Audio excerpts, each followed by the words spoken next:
Good afternoon. My name's Susan Elliott, and I am the president and CEO of the National Committee on American Foreign Policy. And I want to welcome you to our program today. I will have a very interesting hour with our speaker, Kim Ghattas, who is the author of a book we're going to discuss today called Black Wave. But before we get started and I introduce our speaker, I'd just like to go over a few of the ground rules. We're very happy that we have so many participants today. What we will open up for questions probably about halfway through the program. Kim and I will start out with a dialogue, and then we encourage you to submit your questions. Do not use the chat room function at the bottom of the screen, but rather use the Q&A function. The NCAFP staff and myself will monitor that, and then we will, ask as many questions as time will permit. If you're joining us via telephone, you won't be able to use that Q&A function, but you will be able to submit questions via email if you like, and you can email contact@ncafp.org. And again, the NCAFP staff will monitor that email site and pass those questions on to me. So I'm very, very pleased today to introduce to you an award-winning journalist and author, Kim Ghattas.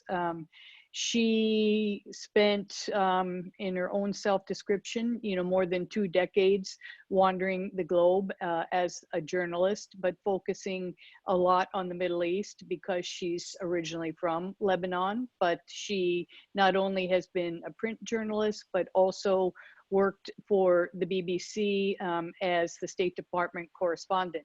So an area dear to my heart, since that's where I worked for many years and also worked on the staff of many secretaries of state. She also is now the senior non-resident scholar at the Carnegie Endowment for International Peace. And over the last 2 years, she's been working on her book that we just will discuss today. And the book is called Black Wave: Saudi Arabia, Iran, and the 40-year rivalry that unraveled, culture, religion, and collective memory in the Middle East. So that's quite a title, Kim. And I think, one of the things that interested me when I started to read your book is really I wanted to know more about the differences between Saudi Arabia and Iran and how that affects the whole situation in the Middle East. And for those of you who haven't read Kim's book, which I highly recommend, it starts in 1978, but really begins the focus of the discussion in 1979. I think almost all Americans remember that in 1979, American diplomats were taken hostage. The Shah left the country and was overthrown, and the Ayatollah Khomeini came to power. So, but there were other things that happened in the Middle East that I think changed the course of the last 40 years. So my first question to you is, Kim, is maybe you could talk to us a little bit about why that year 1979 was so important and what things happened that you, in your mind, changed the course of history for the countries of the Middle East. Thank you so much, Susan. It's really great to be a speaker in your program, joining you from Beirut, where it's quite warm, very, very warm. The summer has started here, but it's really lovely to join you. It's incredible what we can do now virtually. I mean, we could always do it, but it's become more easier in a way. And it's great that so many people are joining the conversation as well. There are many turning points in any country or any region's history. And there are years that were fateful, that were pivotal in the Middle East, such as 1948, for example, the creation of Israel, the State of Israel, 1967, the Six-Day War and the defeat of the Arabs, 2003, the US invasion of Iraq.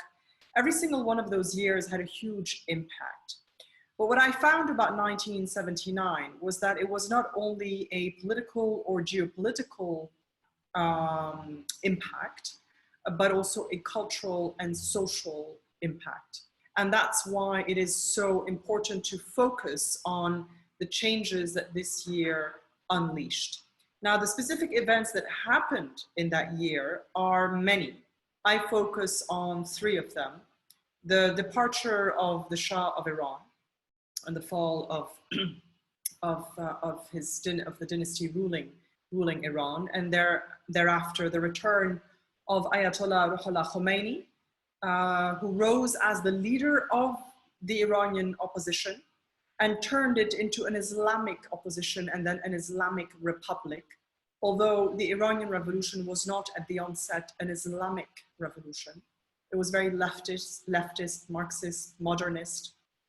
The other event, so we have the departure of the Shah, the return of Ayatollah Khomeini in February of 1979. Later on that year, Saudi Sunni zealots take over the mosque in Mecca, holy site in Islam. The Saudi royal family is the custodian of the two holy sites of Islam in Mecca and Medina.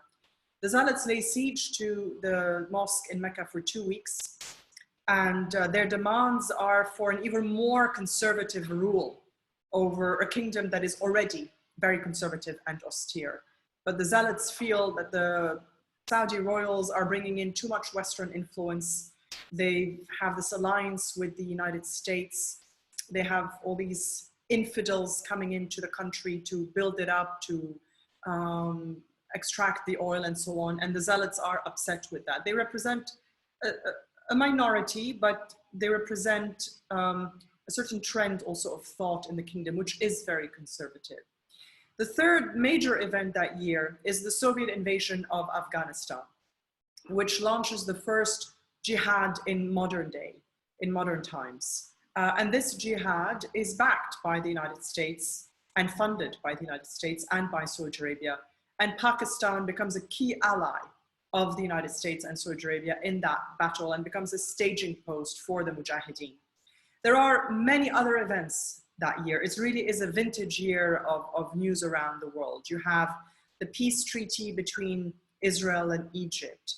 In Pakistan, you have the solidification of the rule of Zia al-Haq, a general who overthrew President Ali Zulfikar Bhutto in '77, solidified his rule, and then had Bhutto executed in 1979.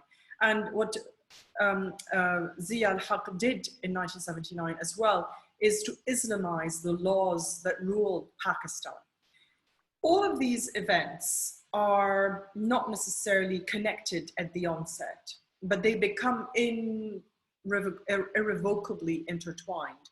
And what they unleash is not just geopolitical change, whereby Iran and Saudi Arabia, once allies, twin pillars in US policy in the region, turn into enemies, almost mortal enemies. Not only do things like that happen, not only do Israel and Egypt sign peace and in a way change the face of the region, but the enmity that arises from that year between Iran and Saudi Arabia launches a rivalry in which both countries use soft power to try to assert their hegemony. And in that soft power, in that toolbox, are cultural and social and religious tools.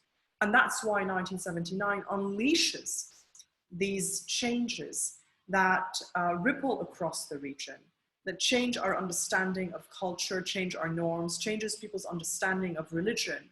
And at the end of the day, I feel also hijack our collective memory. Well, and would you say before, especially the events that happened in Iran and Saudi Arabia, that they somehow were connected in that, did the Saudis feel that the Iranians had some hand in the zealots taking over the holy sites because they somehow wanted to gain control? Because it seems from, reading your book that before 1979, Saudi Arabia and Iran were I won't say friends, but they were not the enemies that they are today. They were friendly. They exchanged visits. The royals called each other with honorific titles. The Shah of Iran visited Saudi Arabia several times, and vice versa. They were quite friendly. They were competitive, the way great powers or regional powers can be, but they solved their problems mostly state to state, at a state-to-state level, with diplomacy. When the revolution begins to bubble in Iran, the Saudis are quite concerned because the Shah is their friend. They bristle sometimes at his demeanor, at his grandeur, at how he behaves like he's the policeman of the region. They feel a bit insecure, but they are both friends of America, and so they're in that camp. And so when the revolution starts to bubble and pick up speed in Iran, the Saudis are mostly concerned about the possibility that the Shah could be replaced by a communist regime, because that is the fear at the time. That is what defined that era. Political Islam as a force was not really there. And anyway, the Saudis are very religious and very conservative, and they rule with Islam. So their biggest concern was the possibility that the Shah would be replaced by a communist regime. And they expressed those concerns. And right up until before the Shah leaves, they expressed their support to him. When Khomeini shows up and rises as the leader of the revolution and starts talking about an Islamic republic quite early on, words that had not really struck many people up until then. Khomeini had spoken about an Islamic republic before, while he was in exile, but he was surrounded by a coterie of young, idealistic, mostly leftist and nationalist revolutionaries who would shush him when he was speaking to the Western press, and he would bring up the Islamic Republic because they thought these were crazy ideas that would never come to pass. But Khomeini was quite systematic and methodical, and also, I think, very lucky and very cunning. And so when he rises, when he returns to Iran and he starts to eliminate those non-Islamist revolutionaries around him, the Saudis look to Iran and they see a man they think they can do business with. He speaks their language. One is Shia, one is Sunni. But as I demonstrate in my book, that was not an issue at the time. No. It becomes an issue because of the rivalry that rises between the two countries. And at the beginning, I was amazed to find headlines from February 1979 where Saudi Arabia hails the Iranian revolution. And then Prince Abdullah, later King Abdullah, says that this is a great thing, that these two countries, that their two countries can now cooperate on the basis of similar values and have the Quran as their guide. But they realize, or they should have realized earlier, because Khomeini had written some quite scathing things about the Saudis before he had returned to Iran. They start realizing through the course of this year of 1979 and into 1980 that Khomeini has his own goals and ambitions that extend beyond Iran and beyond the Shia community in the Muslim world. And they start to see that he's a potential threat. Now, when that incident happens in Mecca, there are at first some vague signs that perhaps this is an Iranian thing, because there was still a revolution ongoing almost in Iran. And because the men who had taken over the mosque in Mecca claimed that the Mahdi had returned, the Messiah. And that's more of a Shia concept than a Sunni concept. Mm-hmm. But very quickly, within a couple of days, it becomes clear that the Saudi zealots are Sunni, and they are the product of Saudi religious teachings. They've been groomed by the Saudi clerical establishment. They've broken away from that establishment. but they are the product of Saudi society and Saudi education. Mhm. And how did the role of the U.S. fit into this? Because again, before 1979, both countries had a fairly good relationship with the U.S. Obviously, the Shah was the link to the U.S., and with his overthrow, why did the Saudis not then do the same? Why did we keep um, a better relationship, or why did they decide to continue their relationship with the U.S. when Iran, especially given the hostage situation, went in a different direction? There was no reason for the Saudis to break away from the United States. This was certainly in the face of rising zealotry and the power of the clerics. It was clear to the Saudis that what they needed to do was two things, was a parallel policy, one of appeasing their own zealots and their clerical establishment, so as not to meet the same fate as the Shah, who was overthrown by the power of Islam, the power of the mosque, the power of the clerics. And second, now that Iran was turning into an anti-American country, they certainly, as Saudis, felt that they had to solidify even further their relationship with the United States. Iran was not the link between Saudi Arabia and the United States. They both had their own relationships. Mm-hmm. Iran was the bigger partner in that triangle, but Iran was not necessarily the intermediary or the link between the US and Saudi Arabia. Don't forget that the relationship between Saudi Arabia and the United States goes back to 1945 with this famous meeting on the USS Quincy on the Bitter Lake between Roosevelt and King Abdullah ibn Aziz. So that is a relationship that benefited both the United States and Saudi Arabia. And on that basis, the United States promised to have Saudi Arabia's back in a way and protect it in exchange for oil flowing. When the Saudis saw that the Shah had been removed and that the Americans had not come to his rescue in a way, they realized that they needed to tighten their relationship with the United States, particularly in the face of a neighbor that was now turning into a rival and soon would turn into a real enemy. But it took some time for everyone to realize precisely what was changing. Because even the CIA's reading of the revolutionaries was wrong. Because they saw that, in fact, Khomeini could be a calming influence, a way to temper the ardors of the leftists, the Marxists, who were trying to topple the Shah. Because again, that was the fear at the time, the Soviet domino taking over. And it took a while for the Saudis to realize that Khomeini was not their new friend. He was actually turning into a very cunning rival and enemy for them in the region. Mm-hmm.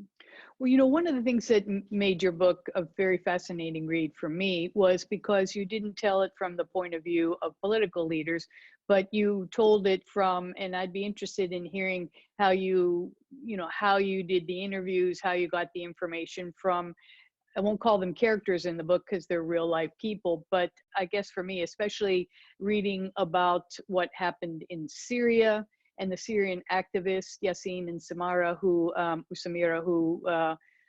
thought that they could change the Assad regime, and we see how that's turned out. But also the human stories that are woven into the book about the medical student in Egypt, an aspiring Saudi lawyer, Sofana.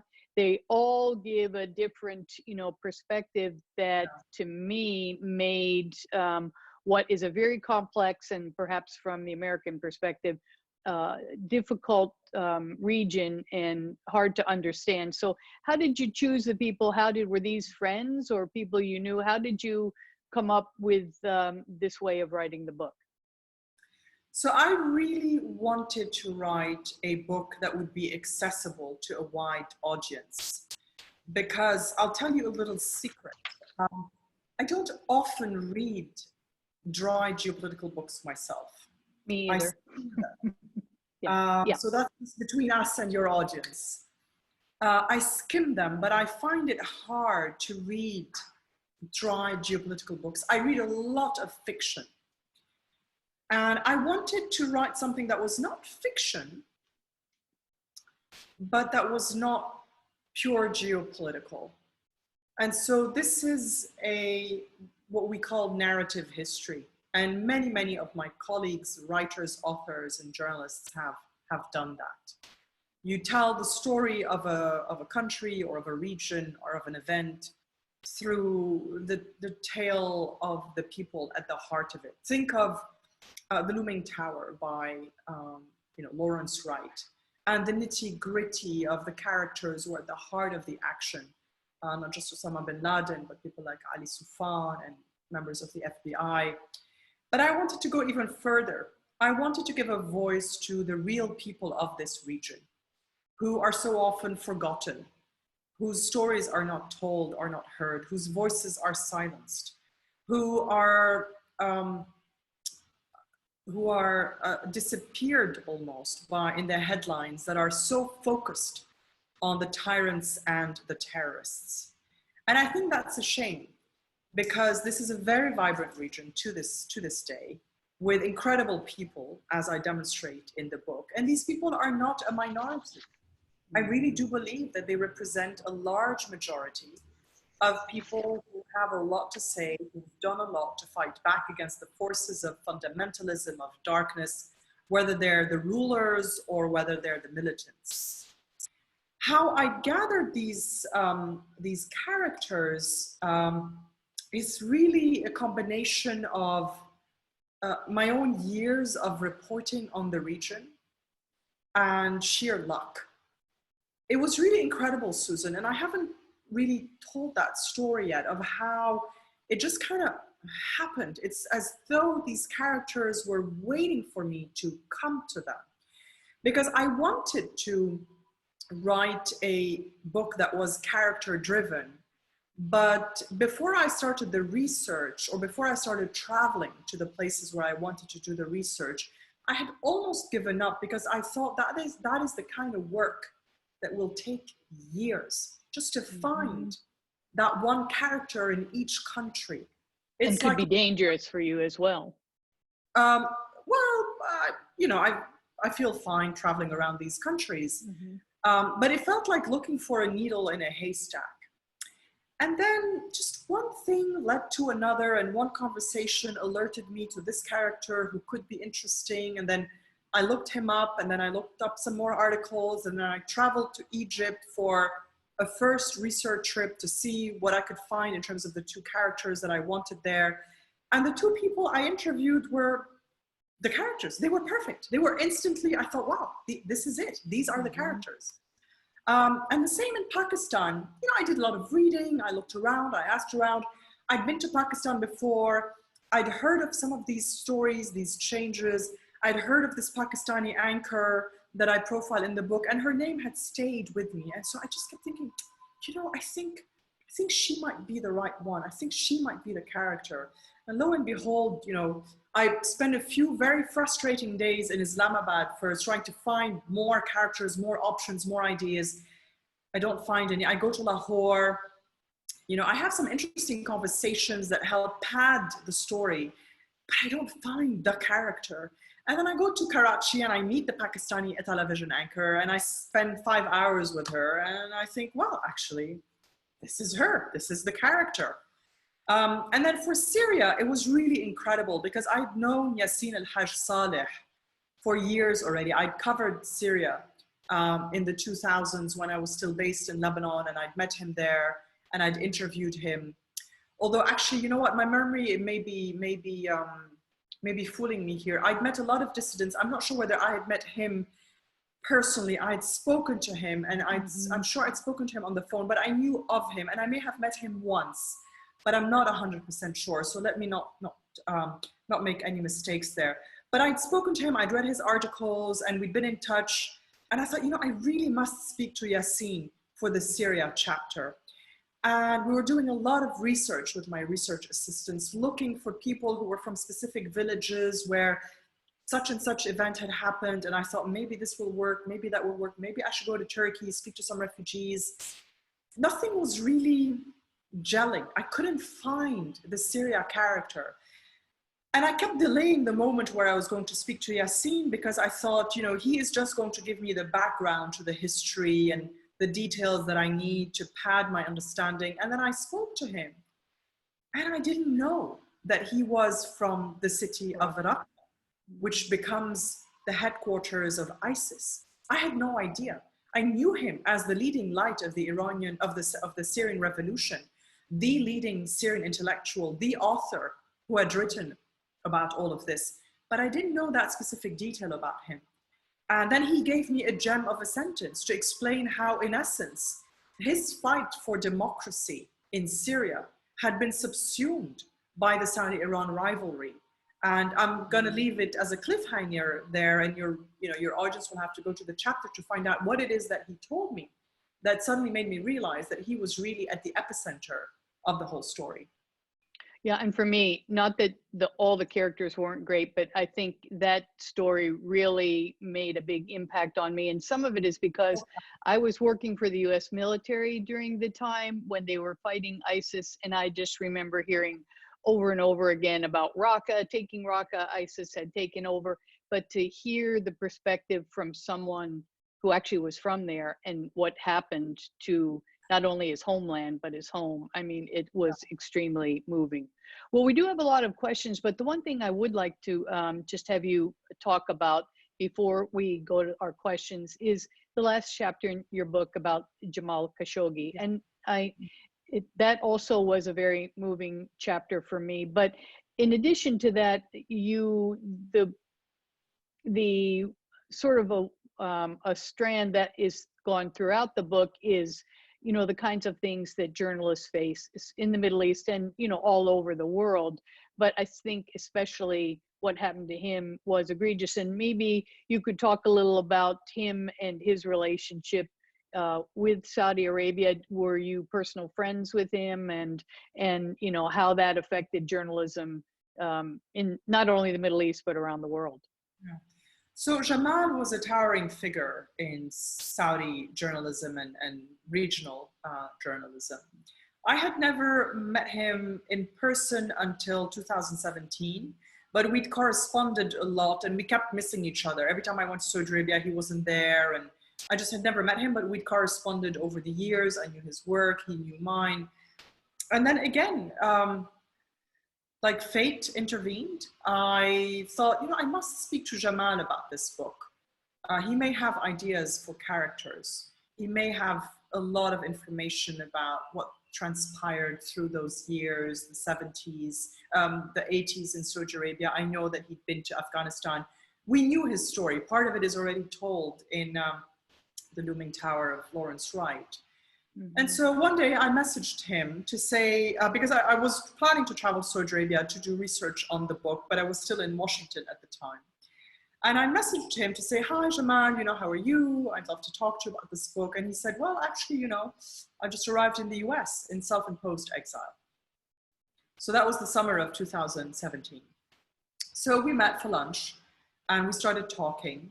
And Jamal had the answer to every single question you could have on Saudi Arabia, and he was very candid. He was very loyal and very devoted to his country, but he was a critic also, a constructive critic. He wanted things to be better. He wanted the Crown Prince to do better. He wanted the Crown Prince to listen to the people, to advice of good advisors, etc. And the more I spoke to Jamal, the more he sort of took his place in the book. I didn't start out as having him, it didn't start out with me having him as a character in the book, but the more I wrote in my chapters, I started placing him here and there, and over time he became a character in every single Saudi chapter and in one of the Pakistan chapters. And when he disappeared into the Saudi consulate in October of 2018, I was writing a passage about his life around the year 2003 when he gets fired from a Saudi newspaper as an editor for publishing a rather daring editorial. And it really took me aback. I felt almost instantly that something had gone terribly wrong. And within a couple of days, I unfortunately thought, we're not going to see him again. And it was a bit worrisome because here I was sitting in Beirut. I'd just been to the Saudi kingdom. I was writing a book about Saudi Arabia and Iran. It sort of got me thinking about whether there was any danger involved in what I was doing and what I was writing. I had all his messages on my phone. We corresponded a lot. But that's what we do as writers. We continue to speak truth to power and write what is essential reading for a lot of people.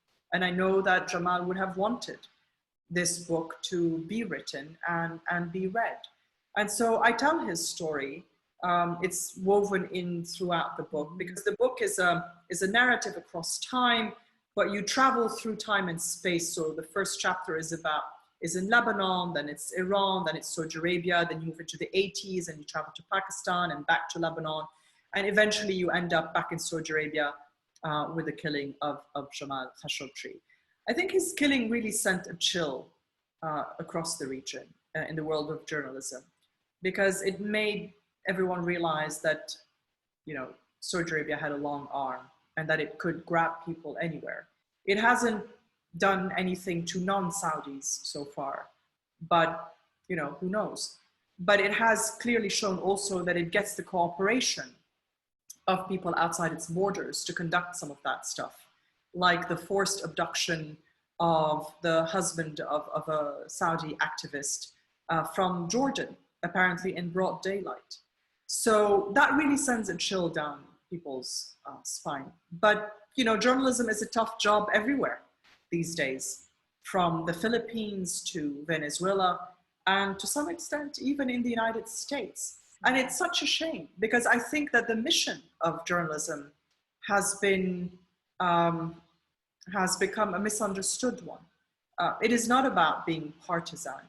It is about reporting on people's stories, what affects them, what impacts their livelihood, why war in Yemen has this impact or that impact, and what it means not only for a Yemeni, but for an American. Why, the relationship with China is like this or like that.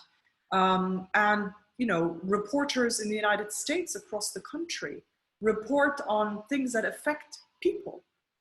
Hospitals closing in Middle America, or now the impact of COVID-19 on the supply chains, on meat packing factories in various states in the country. These are important jobs that we have to report on unfolding stories so that people can understand the chaos that sometimes is around us in this very difficult world at the moment. Yeah, and I think your description of Jamal as someone who loved his country, and that comes out clearly in the book, and was trying to be constructive, not trying to be someone who's looking to create anarchy or overthrow, but trying to have constructive criticism. And it's just very unfortunate, what happened to him. But one other thing, and this is one of the questions, and I'll paraphrase it a little bit, but could you speak a little bit about the effect of the what I call the Middle East peace process in terms of Israel and Palestine, and how Saudi Arabia and Iran, and how that affected other countries in the Arab world, especially your own, Lebanon. It's a neighbor of Israel, and how the events even of 1979 and after affected the situation there. So the Arab-Israeli conflict is at the heart of the action of the book at the beginning. Right. But becomes a side issue because the Saudi-Iran rivalry takes on a dynamic of its own. But the Palestinian cause is one that both the Saudis and the Iranians use to rally people to their camp. And that's one of the reasons why the Saudis started to feel insecure, because the Palestinian cause was the Arab cause par excellence. And by extension, it was the Arab Sunni cause. And Khomeini comes in, and I detail in the first chapter how Palestinian guerrillas and Yasser Arafat in particular in Lebanon in the 70s, at the height of Lebanon's civil war, where it's a little bit of a lawless free-for-all, Palestinian guerrillas help train Iranian revolutionaries of all stripes, Islamists, leftists, Marxists, everything. And Khomeini sees, Arafat sees Khomeini as his last chance for a way to give his movement, his liberation movement, because remember also this was the era of liberation movements, whether it was Angola or whether it was Cuba, it was the anti-imperial international left. And the Palestinians were fighting for the liberation of their land from what they saw as Israeli occupation, particularly after they lost again in 1967 even more land and still no state. Yasser Arafat despaired of what the Arabs could offer him. Sadat had just signed peace with the Israelis, and Hafez al-Assad in Syria was not powerful enough to take on the Israelis. And so Yasser Arafat identified, and the Shah had just gone, who was a friend of Israel. And so Yasser Arafat identified Khomeini as the man who perhaps could help him in his struggle against the Israelis. And he ends up being the first foreign dignitary to visit Khomeini in Tehran after Khomeini returns, within a week of the victory of the revolution. And when Arafat arrives in Tehran, it's to the cries of today Tehran, tomorrow Jerusalem. And initially, the Saudis welcome that. They welcome Khomeini's vocal support for the Palestinian cause. And they say that no one should criticize anything that could help liberate Arab land.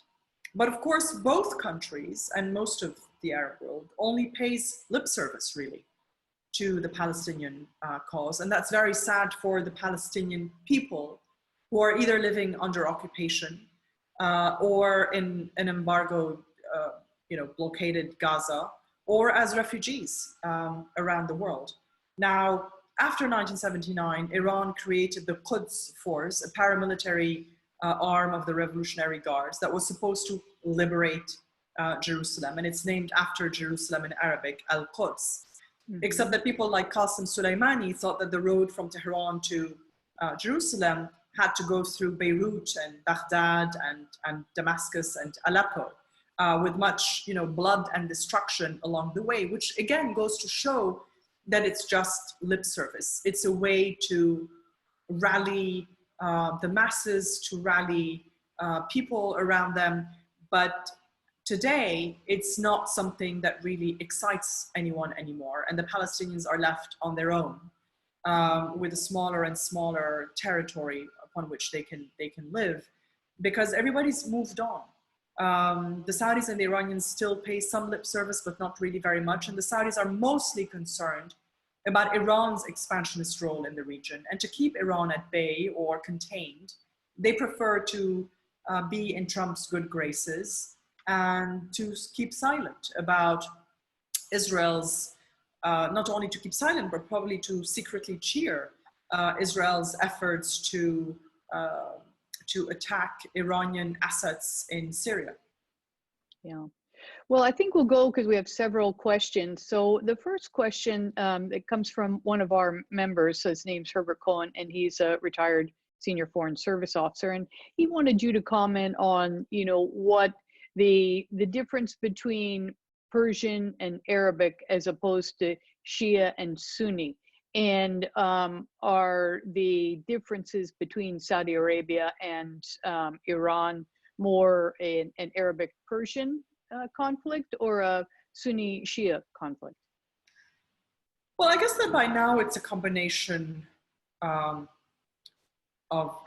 both to some extent, although not quite either. Let me explain. Arab and Persian identities have always been separate, and they've always been there. And there are episodes in history of Arab-Persian battles. But it's a little bit like the French and the Germans. It doesn't need to be inevitable and forever. And the Saudis and the Iranians, as modern countries, as we've just been saying, were friendly, were allied together in this pro-American camp, in the American camp, let's say, against the Soviets.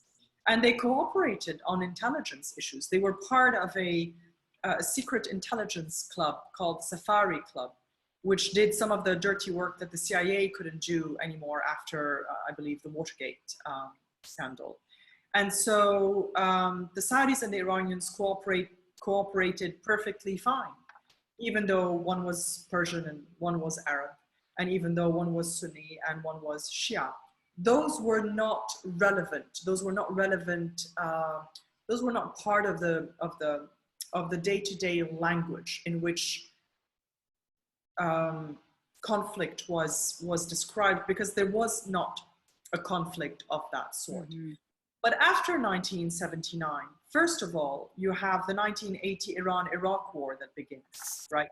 And the Saudis are siding with the Iraqis because they realize that that's one very interesting way of containing Khomeini, by bleeding the country dry, not realizing that it would take 8 years, and it would actually help Khomeini solidify his still shaky rule, because what better way to solidify your rule but to rally the people around you to face a common enemy. So the Saudis back Iraq in that war, and they pour a lot of money into it. And initially, it is painted as a Persian-Arab showdown. And Saddam Hussein revives some of that ancient language about, Persian and Arab battles and the names of the battles at the time.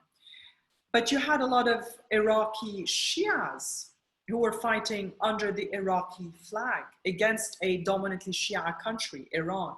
So the Sunni-Shia divide has always been there. It's historical, it's a theological schism.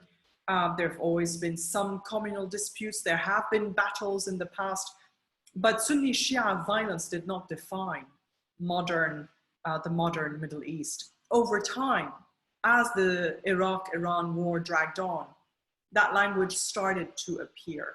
And certainly, the Saudis and the Iranians started to deploy that language to solidify people's identity in opposition to each other. Mm-hmm. And then 2003, fast forward to 2003, with the US invasion of Iraq, and that sort of opens up a whole Pandora's box of violence, deep sectarian violence, very bloody, very, very devastating, that explodes because it has been fed for 2 decades by then, 79 to 2003. It has been fed by Iran and Saudi Arabia, and particularly by Saudi Arabia, which really helped to promote vitriolic anti-Shia pamphlets throughout the 80s and into the 90s. Yeah.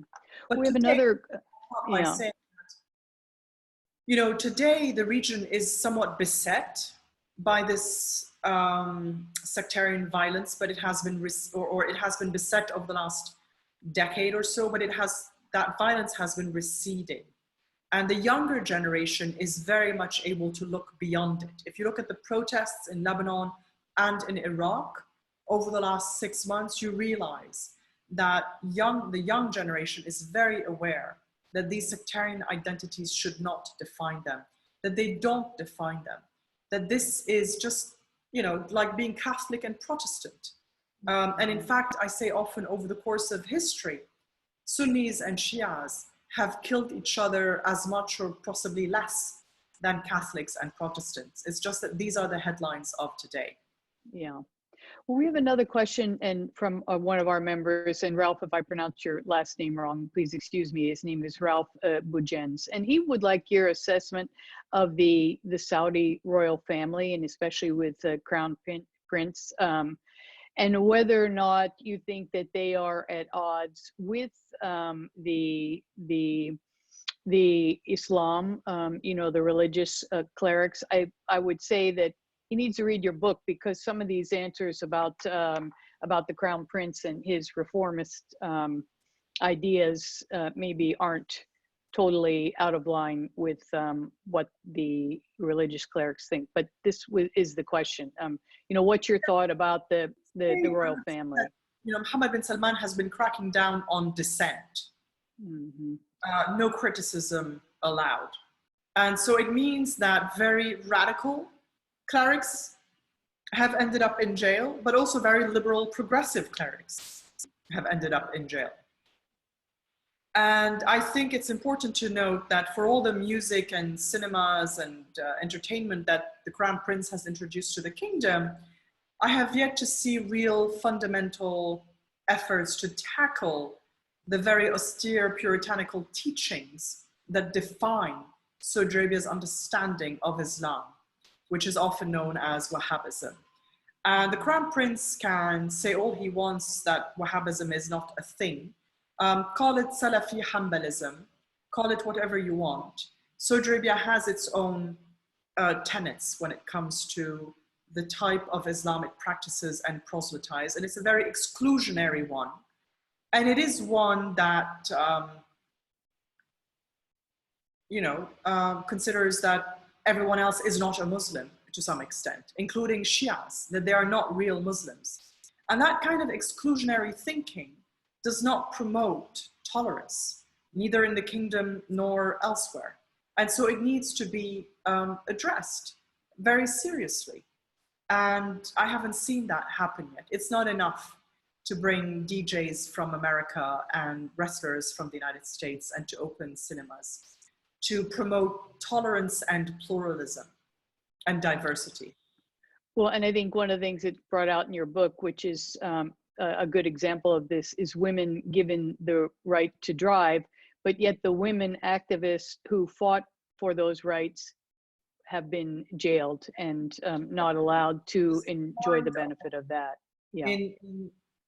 In the mind of Mohammed bin Salman, he is, and the king, he is the benefactor. And social changes cannot be seen as the result of activism, because that would give ideas to other types of activism. There is a campaign, or there has been for a while, I don't know if it still exists, there had been a campaign in the kingdom to call for a constitutional monarchy, where citizenship would be defined as citizenship, not as subjects of, and where men and women would be equal citizens. And that's the kind of activism that scares royals in an absolute monarchy. We have another question from one of our board of trustee members, Carl Eichenberry, and he said, first, thanks very much for your book. And but one of the things he said is, were you writing your book now in the age of COVID-19? Would you, and were you to write a chapter on that, what do you think will be the effects of this pandemic on all these very intricate and complex relationships that you've so well outlined in the book? I think we need to wait 40 years, Carl. And Carl's a friend from when I covered the State Department, and I'm sorry I never made it to Stanford, but maybe soon. I think that it is going to have an impact, but we just, and I'm very honest when I don't know, and I think, we should, all journalists and writers need to be frank when they don't know. We can read between the lines. We can see that Iran is struggling not only with the impact of COVID-19, but with internal dissent, with the drop in oil prices, with maximum pressure that the US administration is applying, with sanctions. There is something that is changing within the regime. But as an Iranian friend of mine often tells me, they have a lot of killing in them still. So they are not afraid of resorting to violence to maintain their grip on power. Now, when it comes to the Saudis, what we can say for sure is that Mohammed bin Salman's grand ambitions to transform the kingdom with his Vision 2030, that has been curtailed dramatically. And I think Mohammed bin Salman has eaten quite a bit of humble pie over the last couple of years.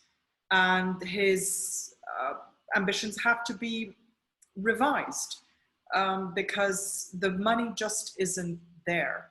But he's not going anywhere, and he's alluded to the fact that he could be king for the next 50 years. Yeah. So is the rivalry going to go on for 50 years? I think one or the other is going to give. Something is going to give somewhere. And what is also changing, Susan, is that the younger generation around the region is changing. And I can certainly see a scenario where Iran and Saudi Arabia are still enemies and the rest of the region is kind of moving on, because young people within their own borders, within their own countries, don't want to be part of this big geopolitical fight anymore. Iraqis in Iraq want a government that serves them.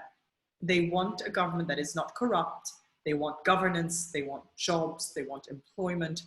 And so I think that the best way to move forward is, to the extent that is possible, and I know I'm going to sound, idealistic, is for the young generation and for all of us to concentrate on how we can push our leaderships to do better, including by getting involved in politics ourselves, and not wait for the day when Iran and Saudi Arabia might have a détente or rapprochement or a peace agreement, because I don't think that's in the offing. I don't see that on the horizon.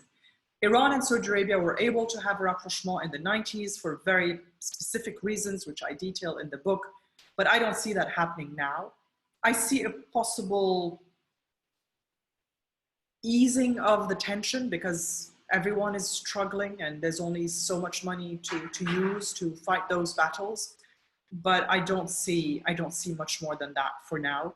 It would take a change within each country for something to change dramatically. And I'm not calling for regime change, certainly not from the outside in Iran, but the pressure on the inside is building and something has to give somewhere. Well, we have another very interesting question, and I'm not surprised because it comes from Peter Neischuler, who used to work for me as a Foreign Service officer, who now works at U.S. Embassy in Tel Aviv. Or I guess I should say Jerusalem, but I think he's based in Tel Aviv. Anyway, in light of Iran's attack on Saudi Aramco facilities this past September, and in light of Israel's reported kinetic actions against Iranian assets in Syria, how would you assess the hypothetical Saudi response if violence between Israel and Iran and or its proxies would escalate into something resembling an actual war? I think they'll stay on the sidelines and offer quiet help, which I believe they're probably already doing. No one will speak about it. I'm not privy to any information, but I think there is already a lot of intelligence cooperation. The Saudis are not going to get drawn into an open conflict with Iran, but they're certainly not unhappy about Israel's actions and its attacks against Iranian assets inside Syria for now. And when you say quietly advise on the side, advise the Israelis or advise the Iranians? Because I know, or at least for me, before I retired, one of the things that seemed to be happening was the Saudis were getting closer to the Israelis. And so would you see, or would they be advising the US? I think they would be sharing intelligence, but very quietly, with the Israelis and the Americans against Iran. Okay, Very good. Well, we have another question from one of our board of trustees, Richard Howe, and this has to do with U.S. sanctions against Iran. And, you know, really, what do you think about how people in the Middle East see that in the sanctions, and what what's the possible outcome in terms of sanctions? To try to isolate Iran diplomatically, is that something you think will work, or is there a way that you think the U.S. Should be working toward some kind of a dialogue or rapprochement with Iran? It doesn't really matter what I think, because the Trump administration is not going to work towards a dialogue or a rapprochement, not that we can see at the moment, although I do sometimes think that President Trump would love a meeting with the supreme leader, Ali Khamenei, if he can pull that off the way he did with Kim Jong-un, if it doesn't deliver any results. But there are certainly some talks behind the scenes underway to release some of the dual citizens that are stuck in Iranian jails. So I think we can say that that is for sure happening. What people in the region think of the sanctions on Iran really depends on where they stand on the pro-American, anti-American divide. Those who feel that Iran's expansionist policies are a threat to them, and there are many, whether they're in Syria, whether they're in Lebanon, whether in Iraq, whether they're in Iraq, probably don't mind the American sanctions, as they hope that perhaps it will curb Iran's ability to run its network of militias or conduct other activities in the region. Don't forget that a lot of people in the Arab world celebrated Trump's strike against Qasem Soleimani in January, the head of the Quds force, because that man was, a murderer. He ran a murderous network of militias that have a lot of blood on their hands. And in Iraq, he was even in charge of clamping down very violently against the protesters at the end of last year. So people took to the streets at dawn as soon as they heard that Qasem Soleimani had been killed. So the answer to how do people perceive the sanctions really depends on whether you're in that camp or whether you believe that Iran is in a righteous fight against imperial America. And I think that colors, those are the lenses that color people's vision of what the United States is doing. How it unfolds is always very hard to predict. I hate prediction games because we don't know how things will unravel or unfold within Iran. We have to see who the next president of the United States is. Is it going to be another 4 years of President Trump? Is it going to be Joseph Biden? And what kind of policies would he bring? I can tell you that countries like Saudi Arabia and the Emirates, the United Arab Emirates, would be very concerned if Biden's policies would be to try a rapprochement immediately with Iran. I think they would be very concerned about that. Mm-hmm. Well, Kim, we do have a few more questions, but we've run out of time. It's 1 p.m. and I want to just thank you again for a very interesting and stimulating conversation. And I would recommend to all of the participants, if you have not read Kim's book, I highly recommend it. Buy it and read it, because Amazon, at your local bookstore, on a Kindle. Encourage authors, encourage bookshops, especially local bookstores, wherever you are. Yeah, because for me, it reads like kind of a novel, a historical novel, although it's not, it's not a novel, it's based on reality, but the characters and the way you've written it and just the insights that you've given us were fabulous. And so thank you again for not only writing your book, but also for, for spending an hour of your time with us today. So much for having me, Susan, and thanks to your team for organizing. Okay, bye-bye. Thank you, everyone.